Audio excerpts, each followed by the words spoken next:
How to repair and exchange buckle components. Here you have the buckle micro slots and the buckle tongue that you can click out, just like Lego. There you have your buckle tongue. You take another buckle. Now, take out the buckle tongue with a little push.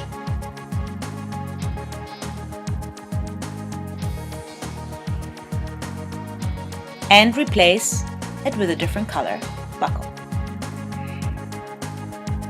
Make sure you're pushing the two hinges with a little bit extra power into the slots of the buckle.